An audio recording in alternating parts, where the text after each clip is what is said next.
Om Swastiastu. Halo semuanya, perkenalkan aku Nikomang Dita Cahyanti dengan NIM 211304138 dari kelas 4B Pendidikan Biologi. Hari ini aku akan mengajak teman-teman untuk mempelajari mengenai organ indera. Simak sampai akhir ya. Hipermetropia atau yang biasa dikenal dengan rabun jauh adalah kondisi ketika mata tidak dapat fokus pada objek yang berada dekat. Nah, orang yang menderita hipermetropia sering mengalami kesulitan dalam melihat objek yang berada di dekat mereka, contohnya seperti saat membaca buku atau menggunakan komputer. Adapun beberapa tanda atau gejala yang sering terkait dengan hipermetropia adalah sakit kepala, kelelahan mata, mata merah, dan ketegangan di sekitar mata. Yang kedua adalah miopia.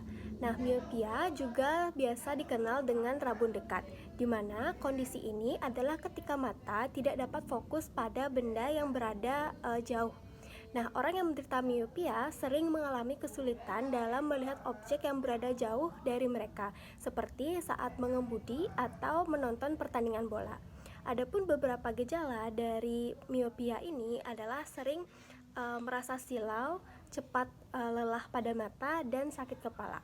Dan yang ketiga adalah astigmatisme atau kondisi di mana kornea mata di bagian luar memiliki bentuk yang tidak ideal sehingga menyebabkan ketidakmampuan mata untuk fokus pada objek baik yang dekat maupun jauh. Orang yang menderita astigmatisme ini sering mengalami penglihatan yang kabur atau buram, bahkan ketika sedang membaca atau menonton TV. Adapun beberapa tanda dan gejala dari penyakit ini yaitu adalah sakit kepala, kelelahan mata, dan ketegangan di sekitar mata. Beberapa langkah yang dapat diambil untuk menghindari munculnya kelainan-kelainan mata seperti hipermetropia, miopia, dan astigmatisme antara lain. Pertama, menjaga jarak yang cukup antara mata dengan layar monitor atau benda lain, terutama jika sering menggunakan gadget atau bekerja di depan komputer. Yang kedua, menghindari membaca dalam keadaan cahaya yang kurang atau terlalu terang. Pastikan ruangan tempat membaca atau bekerja cukup terang namun tidak menyilaukan mata. Ketiga, melakukan istirahat secara teratur, terutama jika bekerja dalam waktu yang lama di depan komputer atau menggunakan gadget. Lakukan istirahat selama beberapa menit setiap jamnya. Keempat, mengonsumsi makanan yang sehat dan bergizi seperti sayuran hijau, buah-buahan, ikan, dan kacang-kacangan. Hindari makanan cepat saji atau makanan yang terlalu banyak mengandung gula. Kelima, melakukan olahraga secara teratur untuk menjaga kesehatan tubuh dan juga mata. Keenam, memakai kacamata atau lensa kontak jika Anda sudah memiliki kelainan mata. Pastikan untuk memeriksa mata secara teratur ke dokter mata.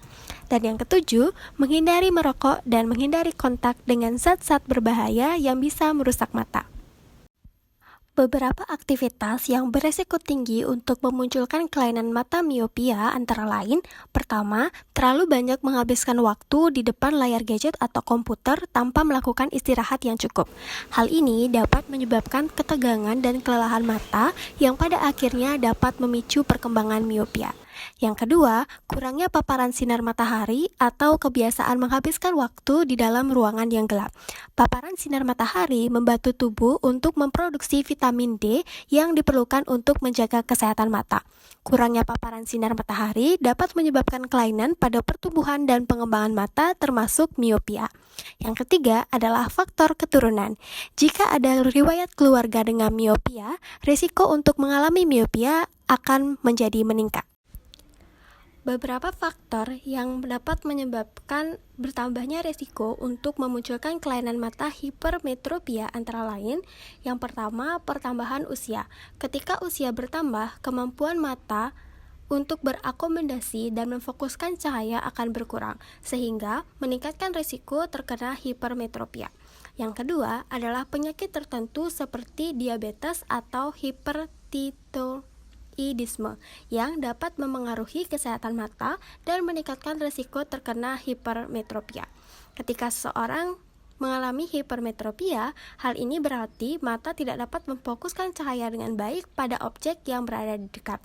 Hal ini disebabkan oleh bentuk bola mata yang lebih pendek atau lensa mata yang terlalu datar. Untuk penderita miopi dapat menggunakan kacamata minus. Nah, kacamata minus ini memiliki lensa yang tebal di bagian tengah dan lebih tipis di bagian tepi sehingga membantu mata untuk melihat objek yang berada di dekat dengan lebih jelas. Pada penyakit hipermetropia, menggunakan kacamata plus. Nah, kacamata plus ini memiliki lensa yang lebih tebal di bagian tepi dan lebih tipis di bagian tengah, sehingga membantu mata melihat objek yang berada di jarak jauh lebih jelas. Sedangkan pada astigmatisme menggunakan kacamata silinder. Kacamata silinder ini memiliki lensa yang berbentuk oval dan membantu mata melihat objek dengan lebih jelas baik yang berada di dekat ataupun berada di jarak jauh.